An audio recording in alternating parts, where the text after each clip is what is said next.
0 to 1 by Peter Thiel. Audiobook summary and review by StoryShots.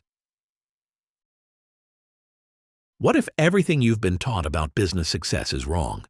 What if competition actually destroys value instead of creating it? And what if the biggest opportunities aren't found in crowded markets, but in spaces where no one else is looking? These questions strike at the heart of Peter Thiel's contrarian philosophy.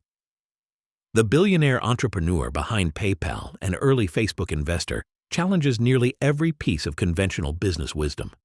Thiel's insights have shaped some of the most successful tech companies in the world. After selling PayPal for $1.5 billion in 2002, Thiel went on to invest in numerous startups that would eventually become billion-dollar companies. But here's his most important lesson. The next Bill Gates won't build an operating system, and the next Larry Page or Sergey Brin won't make a search engine. The future belongs to entrepreneurs who create something entirely new. Think about it. Going from 0 to 1 means creating something from nothing. That's a much greater leap than going from 1 to 10 or even from 1 to 100. It's the difference between inventing the first computer and manufacturing the 1,000th one. The world needs startups as an engine to both envision and create the future. Yet the dot-com crash of the 1990s taught entrepreneurs lessons that, when followed today, actually prevent real innovation. Based on a course Thiel taught at Stanford in 2012, his book offers ideas with strong perspectives on what it takes to build something genuinely new. Here's what makes this summary different. We'll share the hidden lessons I've learned from Thiel's philosophy and how they can change your approach to business, innovation, and competition. These aren't just theoretical concepts. They're practical insights that separate truly successful entrepreneurs from those who simply copy what already exists. Life gets busy. Has 0 to 1, Notes on Startups, or How to Build the Future been on your reading list? Learn the key insights now. We're just scratching the surface in this audiobook summary. If you don't already have Peter Thiel's best-selling book on startup strategy and innovation, get the audiobook for free using the link in the description or the StoryShots app to learn the juicy details. Peter Thiel has built multiple breakthrough companies, and 0 to 1 shows how. Elon Musk, CEO of SpaceX and Tesla. This book delivers completely new and refreshing ideas on how to create value in the world. Mark Zuckerberg, CEO of Meta. StoryShot 1. The Real Meaning of 0 to 1. Ever notice how business schools teach you to study your competitors, but the most successful companies seem to ignore this advice entirely? Thiel's core insight cuts through this confusion with a simple but powerful distinction. Picture this. There are only two ways to make progress in business. You can take something that already works and copy it somewhere else. That's horizontal progress, going from 1 to n. Or you can create something entirely new that didn't exist before. That's vertical progress, going from 0 to 1. Understanding horizontal versus vertical progress. Horizontal progress means taking something that works somewhere and making it work everywhere else. It's essentially copying existing models and extending them to new markets. Thiel connects this with globalization, the process of spreading successful ideas across the globe. China exemplifies this approach by replicating successful technologies from developed nations. But here's what most entrepreneurs miss. Building 100 typewriters is horizontal progress. Inventing the word processor? That's vertical progress. If horizontal progress means taking existing solutions and scaling them, vertical progress means creating solutions that never existed. Think about wind energy companies. Most make slight improvements to traditional rotating blade designs. That's horizontal progress. But companies like Humdinger Wind Energy developed entirely new wind belt technology based on different physics principles. Same goal, completely different approach. Why creating something new beats scaling every time? Creating something from nothing offers advantages that scaling existing ideas simply can't match. Companies pursuing vertical progress can establish monopolies that capture substantial value. They operate in what business strategists call blue oceans, uncontested market spaces where competition becomes irrelevant. Without new technology, globalization becomes unsustainable in a world of limited resources. While horizontal progress feels safer, it typically leads to brutal competition that drives profits toward zero. Most startups today pursue safer, smaller ideas rather than transformational ones, a hangover from the dot-com crash that still influences thinking today. 0-1 companies attract top talent and investment because they offer greater potential returns through innovation. They solve problems in entirely new ways rather than making incremental improvements to existing solutions. The mindset shift that changes everything. The 0-1 approach requires contrarian thinking. Thiel poses a question that separates real innovators from imitators. What important truth do very few people agree with you on? Value creation happens in spaces where consensus hasn't yet formed. This mindset also changes how you think about time. Instead of thinking about the future in fixed periods, Thiel suggests thinking about speed of progress. He asks provocatively, if you have a 10-year plan to get there, why can't you do this in 6 months? Successful 0-1 companies often start small but targeted. PayPal focused initially on eBay power sellers, Facebook on Harvard students, and Amazon on long-tail books. This allows companies to perfect their approach in smaller environments before tackling larger markets. The key insight? Both approaches have their place, but recognizing which one aligns with your goals and strengths makes all the difference. As one expert notes, in order to scale tomorrow's solutions, you need to discover and validate them. In other words, go from 0 to 1 today. StoryShot 2. Why monopolies beat competition every time. Here's something that might shock you. Everything you've been taught about competition is wrong. Thiel makes one of business's most controversial arguments. Competition actually destroys value while monopolies create it. The competition myth that's ruining your business. From childhood through business school, we're bombarded with messages about competition's virtues. But Thiel argues this competitive mindset blinds us to opportunities for creating genuinely new things. Consider this eye-opening comparison. Airlines serve millions of passengers yearly, but their profit margins are razor-thin, just 37 cents per passenger trip in 2012. Meanwhile, Google captured 21% of its $50 billion revenue as profits that same year, making it worth 3 times more than all U.S. airlines combined.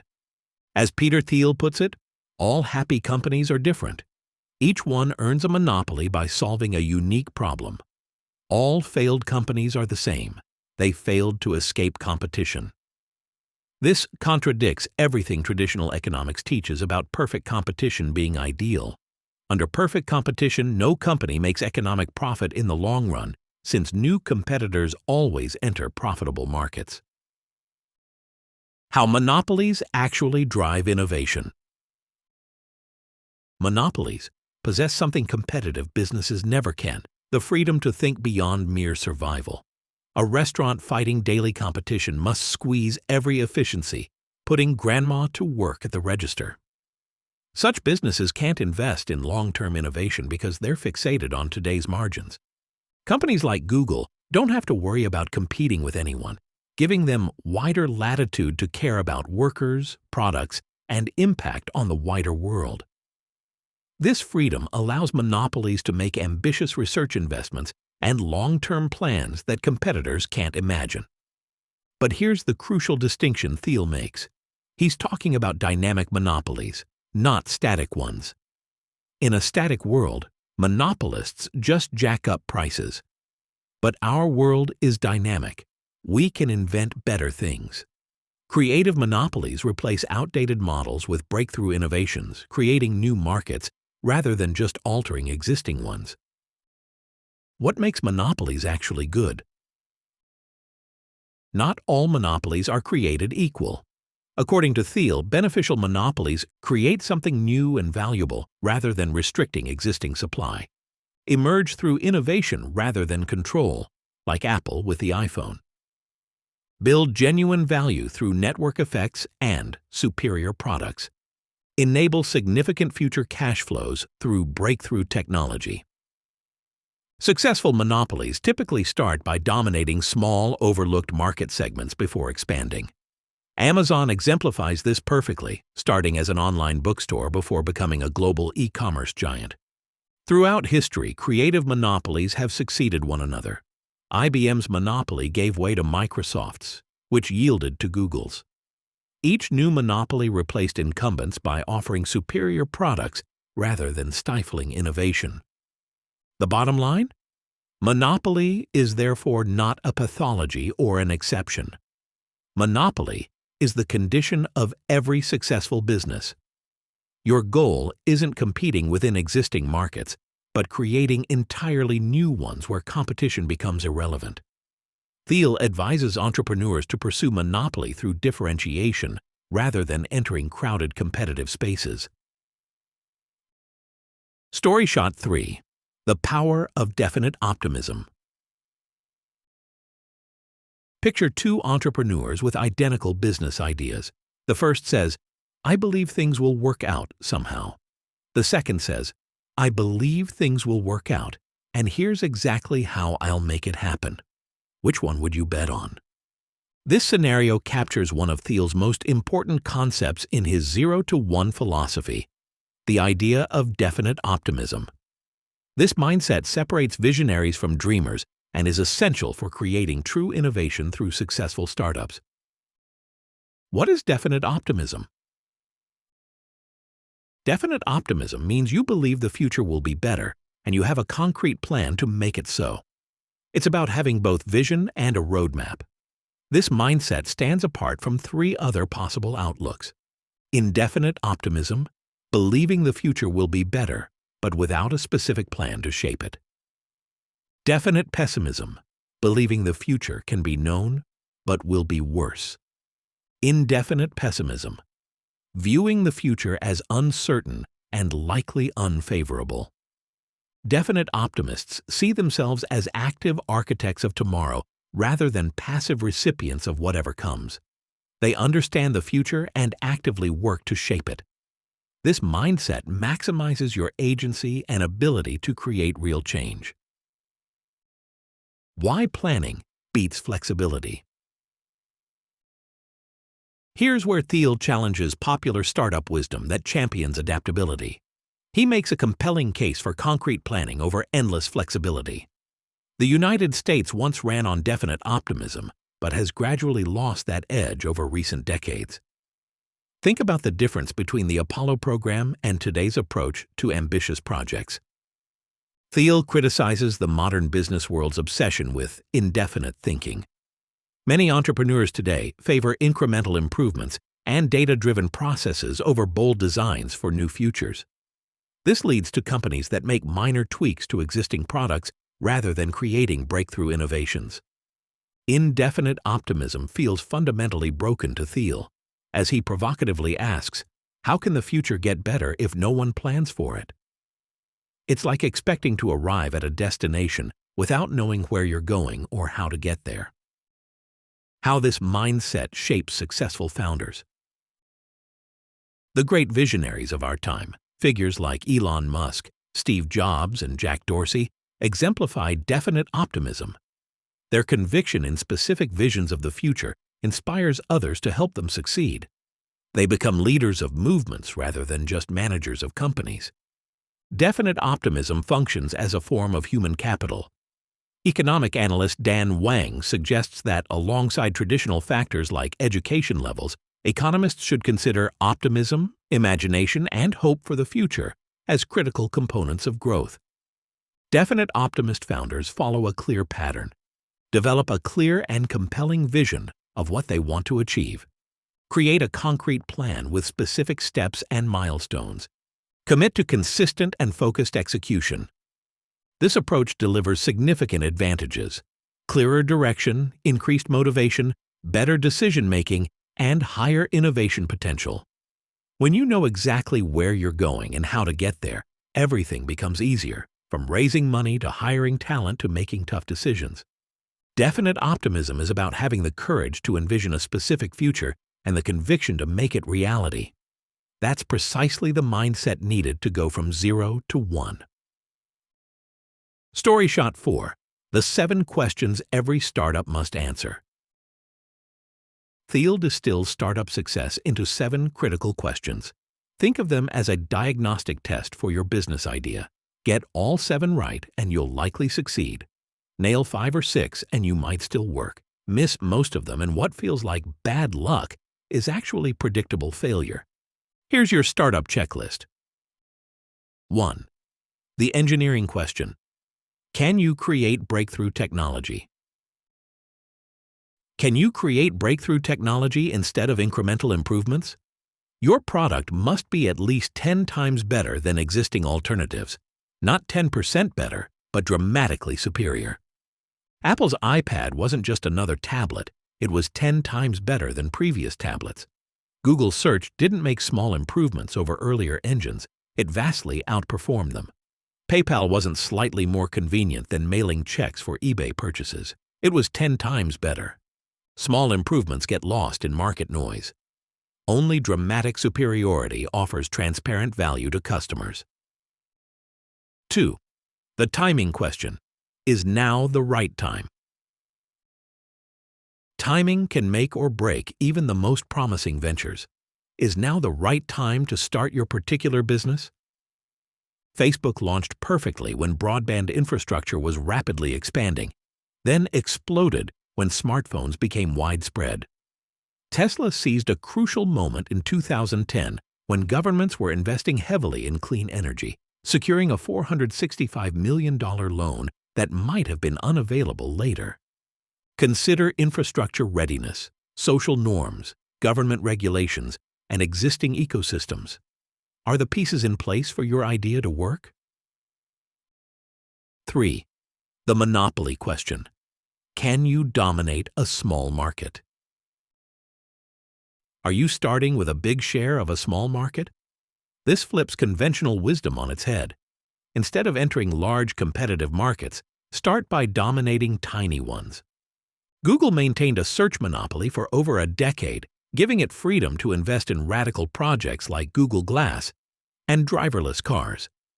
That monopolistic position provided the cash flow for long-term innovation. Companies stuck in brutal competition can't think beyond survival. The people question. Do you have the right team? Do you have the right team? This sounds obvious but trips up many founders. You need people capable of building real innovations, not just talking about them. When evaluating clean tech companies, Thiel noticed many were led by men in suits rather than engineers. Red flag. As he puts it, real technologists wear t-shirts and jeans. You need builders, not just managers. 5. The distribution question. Can you actually reach customers? Do you have a way to not just create, but deliver your product? Even breakthrough technology rarely sells itself. Better Place had impressive electric vehicle technology, but failed to market it effectively, creating confusion about their offering. Having a superior product means nothing without an effective way to reach customers. Distribution matters as much as innovation. 6. The durability question. Will your advantage last? Will your market position be defensible 10 and 20 years into the future?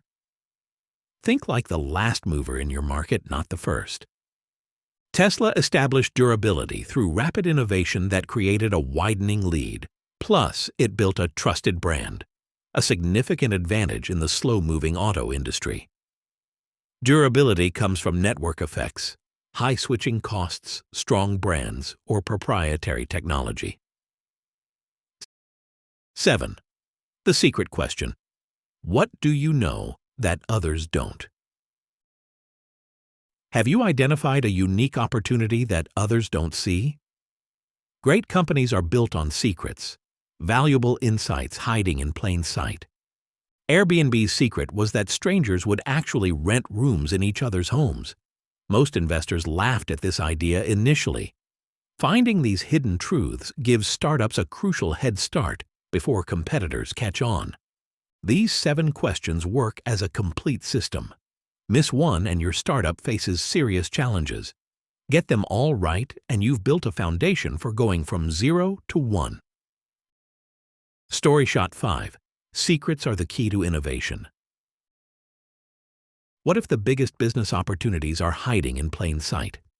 Peter Thiel argues that every exceptional company is built on a secret, a valuable truth that others don't see or believe. Think about it. If everyone already knows something works, why would you have any advantage? The real money gets made when you discover something others miss entirely. Why secrets still exist in a crowded world? Thiel defines secrets as problems that have answers but nobody has figured out yet. From Pythagoras discovering the secrets of triangles to NASA landing humans on the moon, history's greatest advances came from uncovering hidden truths. Here's the question that drives everything. What important truth do very few people agree with you on? This isn't about being contrarian for the sake of it. It's about finding overlooked opportunities that could change everything. Airbnb's secret was recognizing that strangers would rent rooms in each other's homes. When the founders first pitched this idea, investors laughed. Who would trust a stranger in their house? The concept seemed ridiculous until it became a $75 billion company. Facebook's secret was that college students desperately wanted to connect online, but only with other verified students. Everyone else was trying to build social networks for everyone. Facebook succeeded by starting with an exclusive small group. How to find secrets others overlook. Finding these hidden truths requires a different approach. Look at what everybody agrees on, then question what lies behind those beliefs. Examine the lessons from past failures. Sometimes they create unnecessary fears. Talk to people with different backgrounds and experiences. Get comfortable with uncertainty instead of seeking safe answers. The dot-com crash taught entrepreneurs to avoid big ideas and focus on proven markets. But this created dogmas that now limit innovation. What seemed like wisdom then might be holding us back today. Consider this. Nokia laughed at flip phones, saying, "Nobody would want a phone that needs 2 hands." Then they dismissed smartphones entirely. Their attachment to existing revenue models literally blinded them to market changes. The danger of conventional thinking. Throughout history, conventional wisdom has killed innovation. When everyone thinks the same way, opportunities get overlooked. Companies wedded to conventional thinking become blind to reality. They discourage risk-taking and fall into groupthink. But our world changes fast. What people consider safe thinking today becomes dangerous tomorrow. Thiel suggests that true contrarian thinking isn't about opposing crowds just to be different. It's about thinking for yourself and discovering valuable secrets that others miss. The biggest opportunities often lie where conventional wisdom says they can't exist. Ever notice how the most successful companies often started with ideas that seemed crazy? That's not coincidence. It's the power of secrets at work. StoryShot 6. Sales matter more than you think. Ever wonder why brilliant startups with amazing products still fail? Here's a hard truth that many founders learn too late. Having a superior product is only half the battle. Peter Thiel challenges one of the most dangerous myths in startup culture: the idea that great products sell themselves. Poor sales, not product problems, cause most startup failures. This insight flies in the face of what technical founders want to believe. We'd rather perfect our code than learn how to sell it. Why great products don't sell themselves. Think about it this way. If products really sold themselves, why do Apple and Microsoft spend billions on advertising? Even the iPhone needed marketing to become a household name. Thiel argues that distribution isn't just an afterthought. It's essential to product design itself. As he puts it, if you've invented something new but haven't invented an effective way to sell it, you have a bad business, no matter how good the product. Here's what makes this especially tricky. The importance of sales gets hidden at every level of business, even though it secretly drives everything. Engineers build features, but salespeople decide which features customers actually care about. This explains why even brilliant technical minds often miss the sales piece entirely. Understanding CAC or CAC and CLV. Two numbers determine whether your sales approach actually works: customer acquisition cost, CAC or CAC, and customer lifetime value, CLV. CAC represents how much you spend to get one new customer, including all your marketing and sales costs. CLV measures the total revenue one customer brings you over their entire relationship with your business. The magic ratio?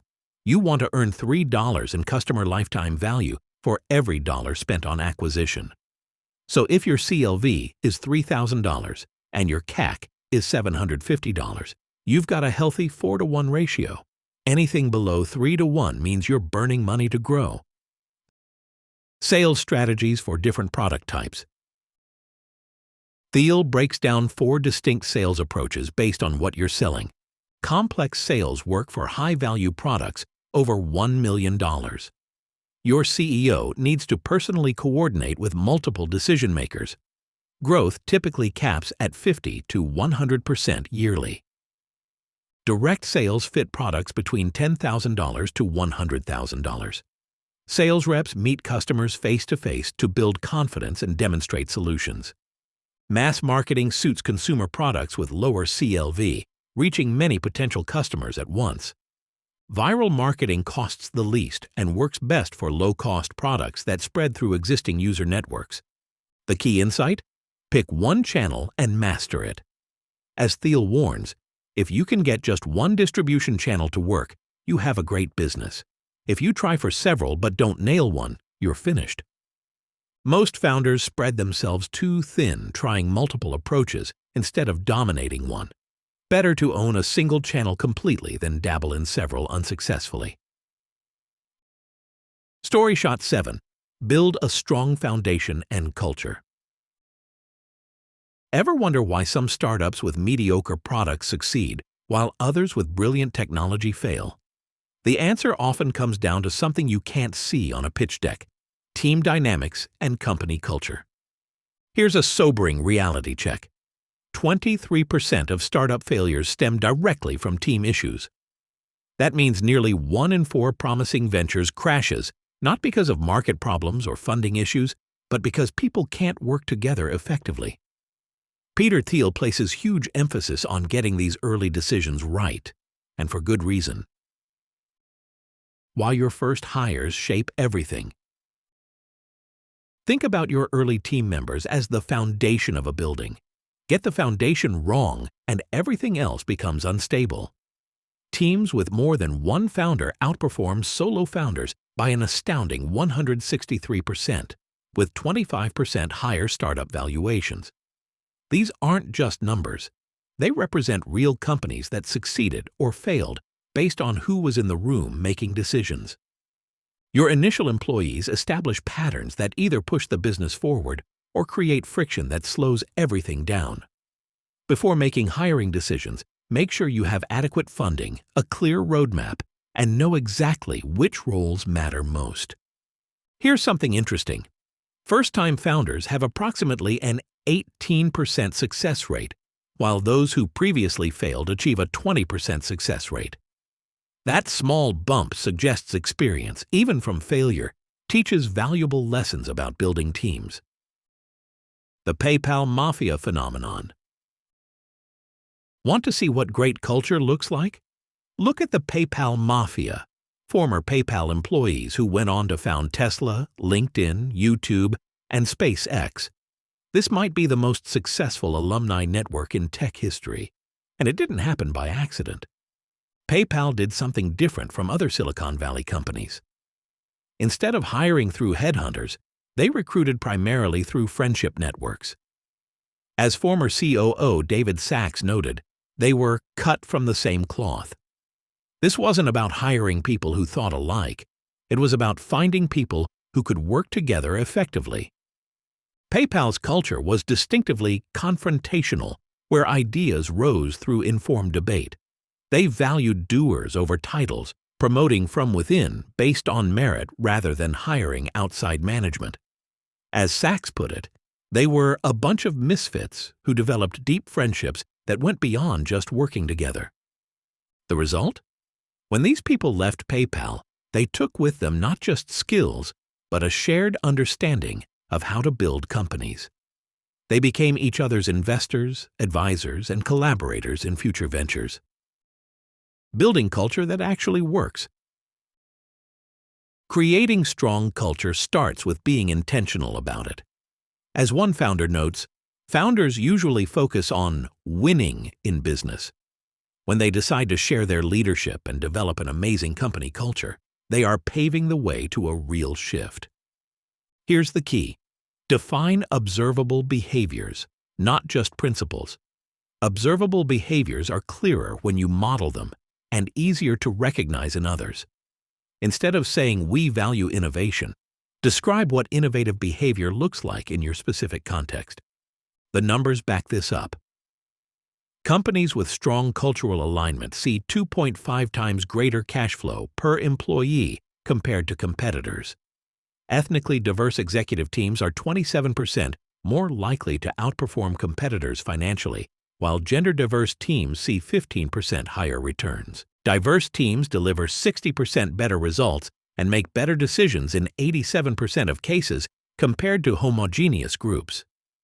But here's the thing about startup culture. It must be deliberately created. As your company grows quickly from 2 employees to 5 to 20, you'll lose control of the culture if you don't actively shape it, potentially leading to bad hires and toxic environments. The lesson? Your culture isn't something that happens to you. It's something you build, one decision, and one hire at a time.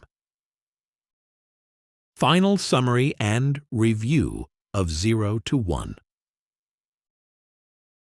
Peter Thiel's 0 to 1 offers more than business advice.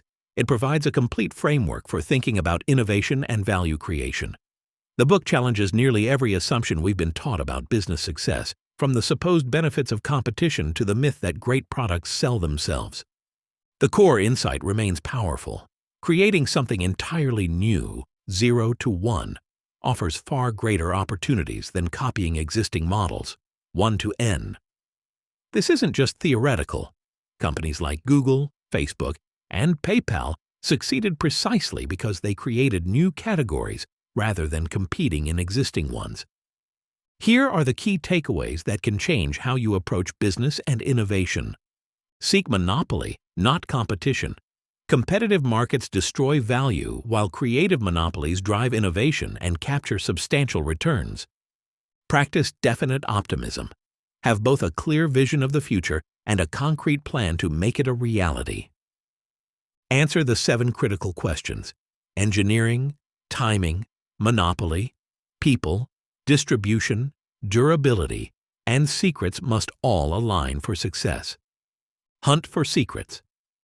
The biggest opportunities come from discovering valuable insights that others miss or dismiss. Master distribution early. Even breakthrough technology fails without effective ways to reach customers. Build culture intentionally. Your early team decisions and company culture determine everything that follows. The most fascinating aspect of Thiel's philosophy is how it reveals the hidden patterns behind successful innovation. Every major technological breakthrough, from the personal computer to social media, happened because someone saw possibilities that conventional wisdom couldn't imagine. What's your biggest takeaway from Thiel's contrarian approach to business? Do you see opportunities in your field that others are missing because they're following conventional wisdom? Leave us a comment to join the conversation. We rate 0 to 1, 4.5 out of 5. How would you rate Peter Thiel's book based on this audiobook summary? Loved 0 to 1 by Peter Thiel? Here are the top book summaries you should listen to next. Peter Thiel's 0 to 1 challenges everything we know about startups, competition, and innovation. Want to keep going deeper? These related audiobooks on StoryShots podcast and app will expand your thinking and give you a competitive edge as a founder, builder, or investor. The Lean Startup by Eric Ries. Build smarter, faster, and cheaper by testing your ideas early and often. The Hard Thing About Hard Things by Ben Horowitz. Brutally honest lessons on surviving the toughest parts of startup life. Blitzscaling by Reid Hoffman. Learn how to scale fast and dominate new markets before the competition does. The Innovator's Dilemma by Clayton Christensen. Why industry leaders fail and how disruptive startups win. The Art of the Start 2.0 by Guy Kawasaki. A modern, practical guide to launching your idea. Founders at Work by Jessica Livingston. Real stories from the early days of legendary startups. The Mom Test by Rob Fitzpatrick. How to talk to customers and avoid building the wrong thing. Rework by Jason Fried. Why less is more and small is powerful in today's startup world. Play Bigger by Al Ramadan and team. Create and own your own market category. Hooked by Nir Eyal. Learn how the most addictive tech products are built and how you can build them too. Superfounders by Ali Tamaseb. Surprising data on what billion-dollar founders actually have in common. Listen to these summaries free on the StoryShots app or right here on the podcast. Download the app for exclusive PDF summaries, infographics, and animated versions of 1 million books at getstoryshots.com. Don't forget to follow the show and leave a review if you enjoy these insights.